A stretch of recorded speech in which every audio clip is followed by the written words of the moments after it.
J'ai eu une conversation avec une amie qui connaît très bien la littérature russe et qui a pointé des choses qui n'étaient pas conscientes, parce que je pense qu'il y a pas mal de choses qui étaient demi-conscientes dans Tout va bien se passer.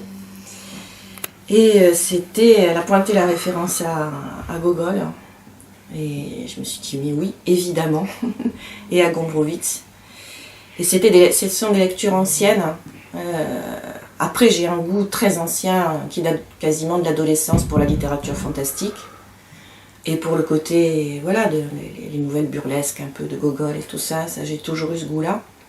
Et là, c'est comme si c'était remonté à la surface dans ce livre. Donc il y avait des choses assez conscientes qui ont permis de m'appuyer au début, en particulier côté cinéma plutôt. Il y avait L'Ange exterminateur de Buñuel, où il y a aussi, comme dans le livre, des gens qui appartiennent plutôt à la bourgeoisie ou à une classe aisée qui se retrouvent coincés dans une pièce et qui ne peuvent plus en sortir. Donc c'est une partie du livre qui arrive plutôt à la fin, donc ça c'était très conscient. Il y avait aussi le côté Ferreri, un peu farce burlesque, qui était là depuis le début, qui est là depuis le début.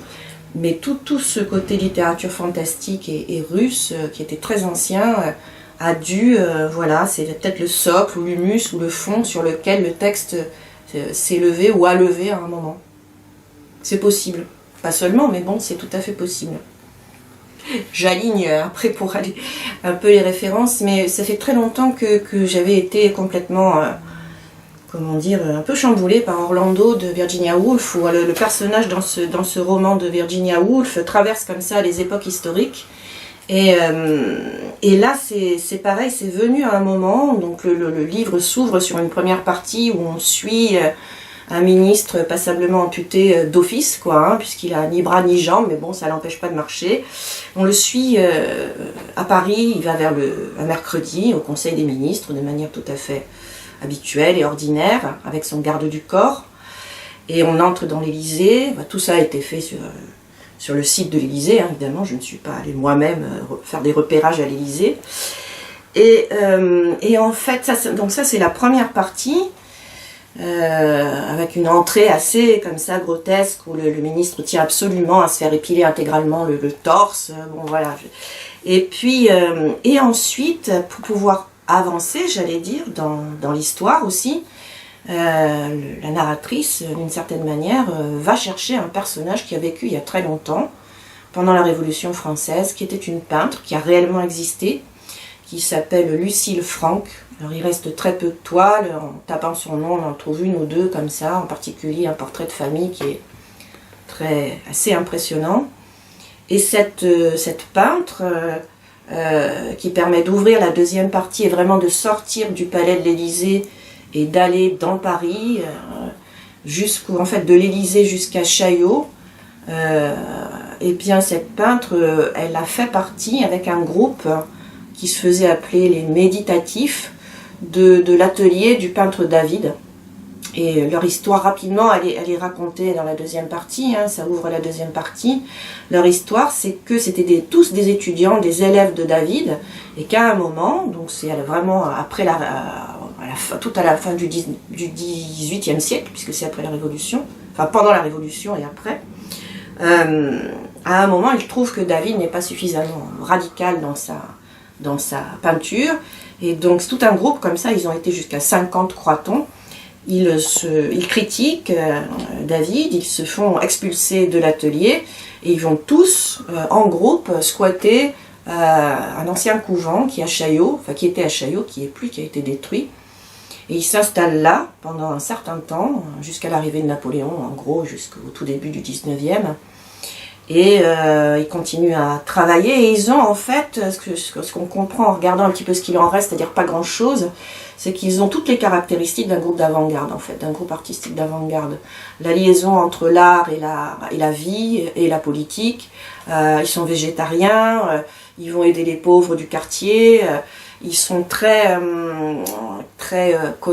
l'art cosa mental, donc ils pensent que voilà tout se passe dans la tête et que après la réalisation de la toile par exemple est presque accessoire, à tel point qu'à un moment la plupart en viennent à détruire leur toile puisque tout doit se passer conceptuellement. Et donc il reste très peu de choses de ces peintres. Il doit en rester des toiles, mais moi j'en ai vu totalement par hasard, c'est comme ça que je suis tombée sur eux au musée Granet à Aix-en-Provence. Il en reste quelques-unes, j'y fais allusion dans le livre. Mais après, on cherche, et il y en a peut-être dans quelques greniers, je ne sais pas où, mais il y a très peu de traces de ce groupe-là. Et comme ils sont assez loin des avant-gardes artistiques de la fin du 19e, 20e, très repérés, on ne les a pas identifiés encore aujourd'hui comme avant-garde, on appelle ça, ils sont encore appelés une secte du fait de leur prise de position un peu radicale. Mais en fait, vraiment, les critères, c'est celle d'une première avant-garde artistique. Et donc, on suit cette jeune femme, qui est morte assez tôt, en fait, assez vite, et elle nous permet de faire une espèce de balade un peu, comment dire, un peu merveilleuse, quoi, je crois. C'est une partie presque, j'espère, en tout cas presque aérienne, brumeuse aussi, puisque la ville est prise dans une sorte de brouillard perpétuel dont on ne sait pas d'où il vient et qui ne se lève pas. Et on va comme ça avec elle, c'est presque, on va de boutique en boutique presque, c'est une balade à deux. Et c'est la partie un peu enchantée du livre, le cœur du livre. Et puis la dernière partie, retour à l'Élysée pour quelque chose d'un peu plus sévère, on va dire. Voilà. C'est ça le trajet du livre, c'est ça. Le fait que le ministre soit, ne soit qu'un buste au début, après, bon, on comprend qu'il retrouve sa tête, mais le point de départ, c'est ça. Je pense que c'est quelque chose de très ancien aussi, puisque dans l'un des premiers livres qui a été publié par POL, Début, qui revient qui est une sorte d'autobiographie d'enfance fragmentée, il y a aussi comme ça des corps un peu amputés ou des morceaux de corps qui se baladent, donc je pense que c'est quelque chose qui est, ce que je fais pas, mais si je revoyais les livres que j'ai écrits, il y a des choses comme ça qui doivent se balader, et là c'est comme si ça avait cristallisé, comme si ça avait pris. Alors l'explication un peu que j'en donne, voilà, c'est que comme c'est une sorte de fable, ça ne fait pas du tout allusion, soupçon de corruption ou de choses comme ça du personnel politique, quel qu'il soit. Mais le fait qu'il ne soit pas intégral, c'est aussi une figure pour dire ce problème d'intégrité d'une partie du personnel politique aujourd'hui. Donc là, ça se fait dans les chairs.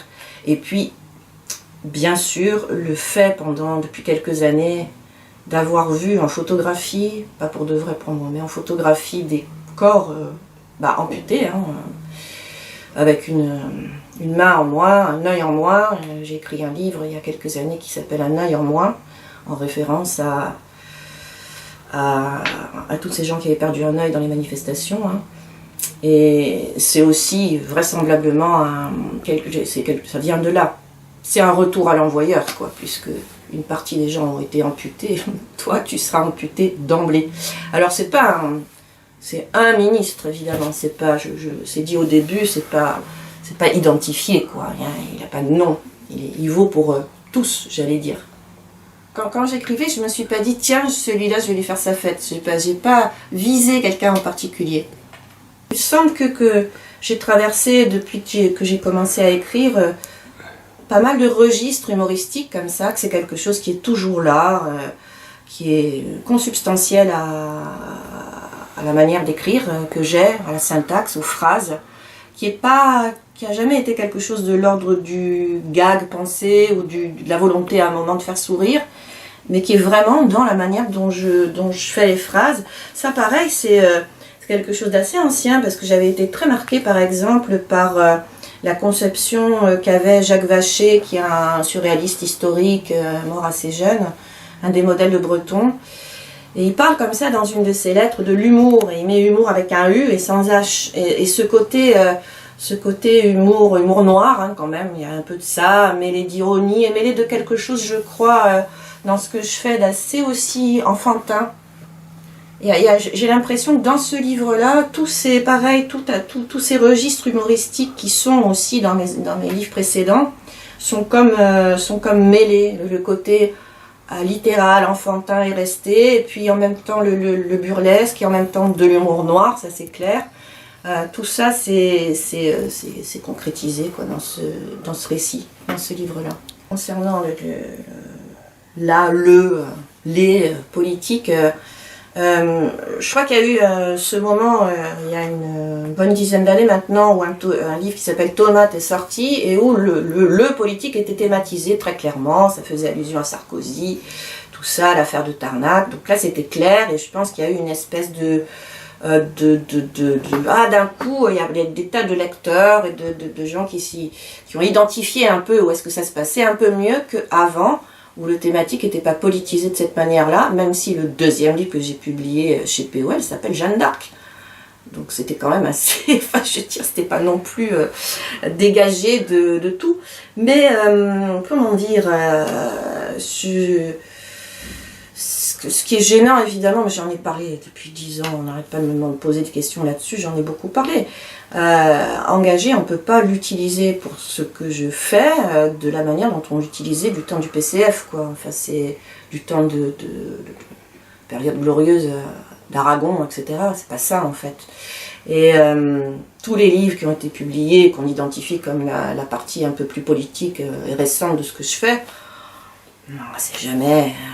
voilà, oui, c'est d'un certain côté de la barricade, mais c'est jamais, comment dire, c'est pas des pamphlets, quoi. J'ai jamais écrit un pamphlet, c'est jamais direct de cette manière-là, je crois pas, parce que je fais le boulot, et que le boulot, il est dans l'agencement des phrases, il est dans le fait que ça déborde et que ça aille ailleurs que là où c'est attendu. Si je fais que ce qui est attendu, ça n'a aucun intérêt, voilà. Y compris de ce côté-là, d'une forme d'engagement, mais bon, voilà. Donc là, à mon avis, c'est un livre, j'allais dire, intégralement politique, dans la mesure où c'est complètement désintégré par le brouillard, quoi. Qui est plus la tentative d'ailleurs de ne pas cerner une ambiance, mais d'être fidèle, de saisir cette ambiance et d'être saisi par cette ambiance à la fois violente et incertaine dans laquelle on est tous. C'est aussi ça, ce brouillard et ce livre dans le brouillard. C'est nourri de cinéma, enfin, il y a des tas de couches, quoi, mais c'est nourri de cinéma, et puis je pense qu'il y a aussi un contraste entre les trois parties, et après cette balade un peu, au fond, assez lumineuse, qui est plutôt un récit du cœur du livre, les dialogues de la fin viennent mettre quelque chose de plus bref, de plus lancé, de plus vif d'un autre côté, quoi, hein, de plus sec aussi. Je pense que ça se joue aussi sur le contraste et la relance entre la deuxième partie et la fin.